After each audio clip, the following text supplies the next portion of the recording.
Hello student, मैं हूँ sir Imran Khan.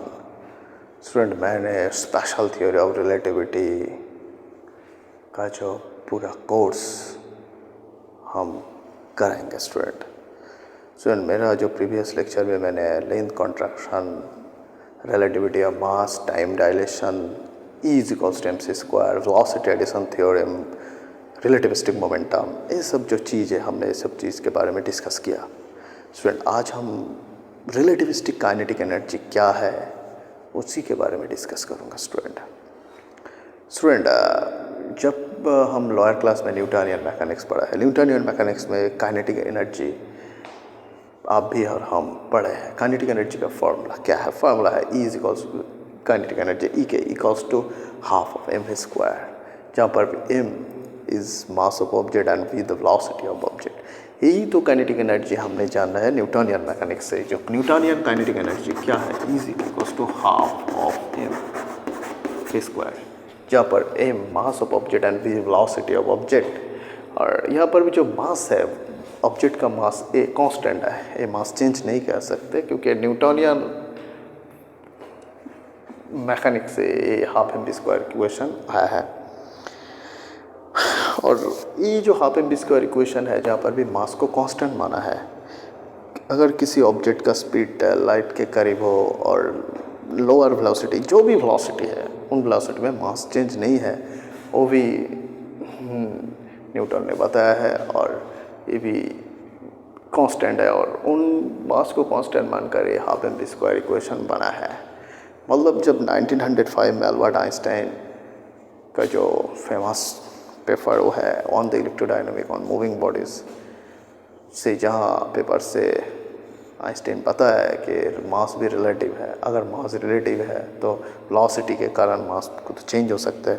अगर मास चेंज हो सकता है तो kinetic energy half mv square नहीं रहेंगे, क्योंकि मास तो चेंज है, यहाँ पर तो मास कांस्टेंट है।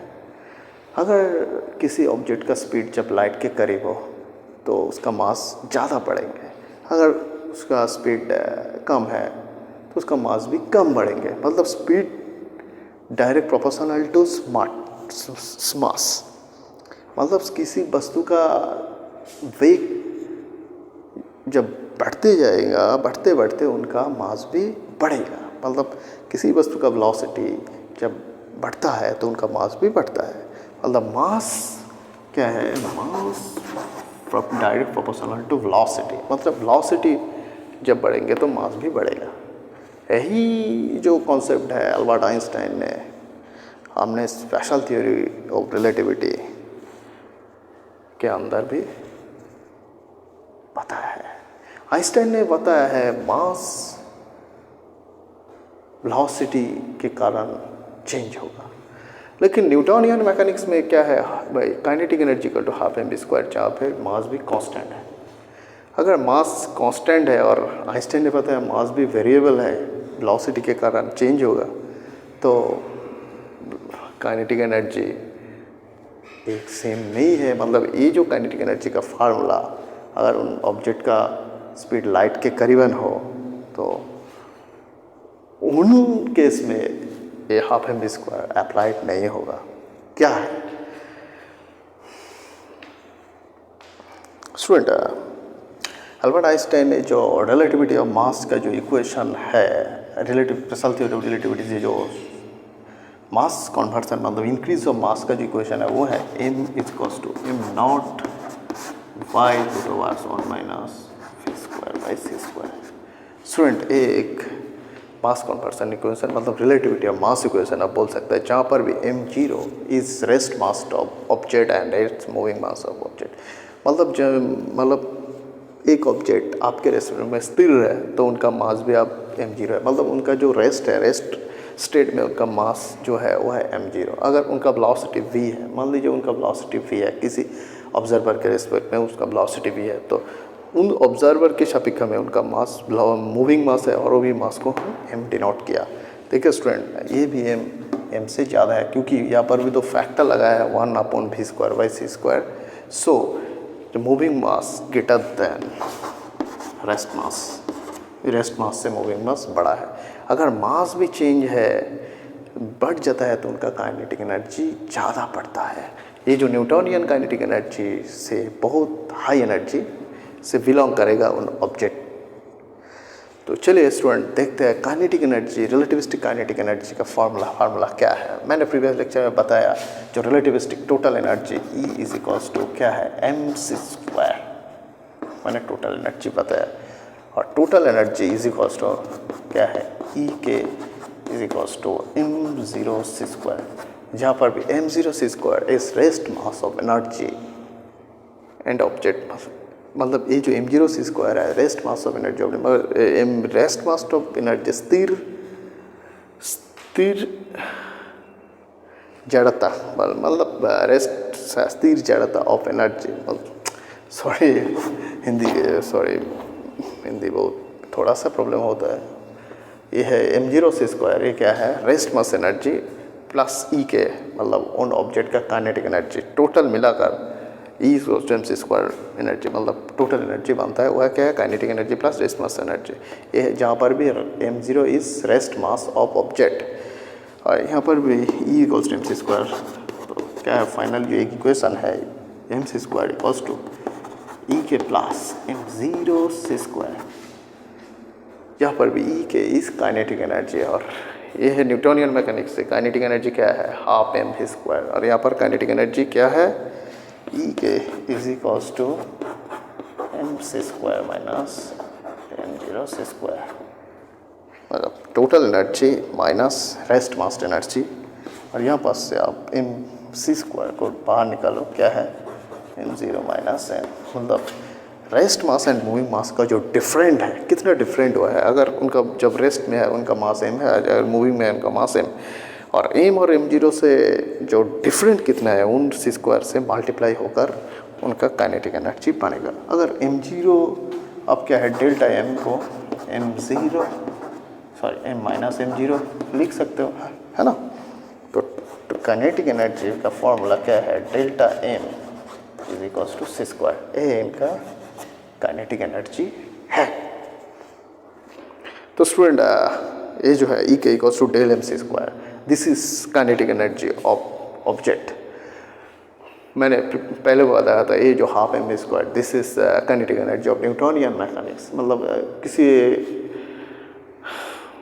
वस्तु का स्पीड प्रकाश के करीबन नहीं है, मतलब वो लोअर स्पीड में जा रहा है। मान लीजिए उनका स्पीड 100 मीटर पर सेकेंड स्क्वायर, 100 मीटर पर सेकेंड स्क्वायर, 200 मीटर पर सेकेंड स्क्वायर, तो ये लाइट के जो स्पीड है लाइट के स्पीड से बहुत कम है ये जो स्पीड।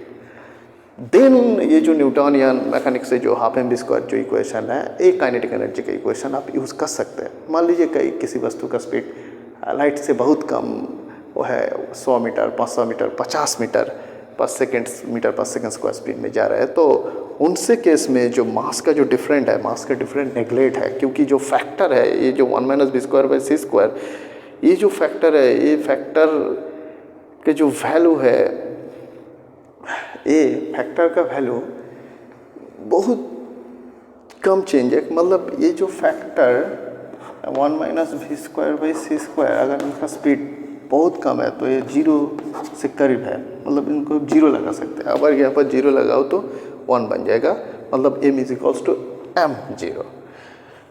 जब आपका वेलोसिटी जब ऑब्जेक्ट का वेलोसिटी प्रकाश के गति से बहुत कम है, प्रकाश के वेलोसिटी से बहुत कम है, देन v²/c² टेंस टू 0 हो जाएगा। अगर v²/c² टेंस टू 0, देन जो changing mass m is equals to m minus m0 is equals to 0 हो जाएगा, क्योंकि यहाँ पर तो फैक्टर v²/c² 0 मतलब 1, मतलब कि m minus m0 that's it, m is equals to m0, मतलब मास को आप मास चेंज हो रहा है। अगर वेलोसिटी में मास चेंज हो रहा है, लेकिन इतना कम चेंज हो रहा है तो आप महसूस नहीं करेगा कि ऑब्जेक्ट का मास चेंज हो रहा है या नहीं हो रहा है। आपको महसूस होगा कि ऑब्जेक्ट का मास चेंज नहीं हो रहा है। तो अगर किसी ऑब्जेक्ट का स्पीड कम स्पीड में, मतलब प्रकाश के स्पीड से ज़्यादा कम है, बहुत कम है, तो उन केस में उन ऑब्जेक्ट का काइनेटिक एनर्जी का जो इक्वेशन हाफ mv² आप यूज़ कर सकते हैं। उन केस में ये इक्वेशन का रिज़ल्ट सही आएगा। अगर उनका स्पीड जब लाइट के करीबन हो, minus V square by C square, this factor आएंगे, then M naught M zero, मतलब इसका स्पीड मान लीजिए लाइट के करीबन हो, देन क्या है, ये जो फैक्टर का वैल्यू 1 नहीं होगा, ये फैक्टर का वैल्यू आएगा। अगर फैक्टर का कुछ वैल्यू आया तो M naught equals to M zero, मतलब rest mass net moving mass equal नहीं है, देन इनका डिफरेंट है। डिफरेंट है तो उन केस में ये इक्वेशन अप्लाई नहीं होगा। उन केस में काइनेटिक एनर्जी का जो इक्वेशन है वो equation E K is equals to del M C square आएगा, मतलब M zero minus M zero का फैक्टर का जो रिजल्ट वो आपको लेना है, C the speed of light. और ये भी काइनेटिक एनर्जी का रिलेटिविस्टिक काइनेटिक एनर्जी इक्वेशन बोल सकते हैं। तो स्टूडेंट ये जो E K equals to del M C square is relativistic kinetic energy equation. तो स्टूडेंट मेरे ख्याल से रिलेटिविस्टिक काइनेटिक एनर्जी क्या है आप समझ गए हैं मेरे ख्याल से। तो चलिए स्टूडेंट आज का लेक्चर इसी पर ख़त्म करते हैं, नेक्स्ट लेक्चर में हम मिलेंगे।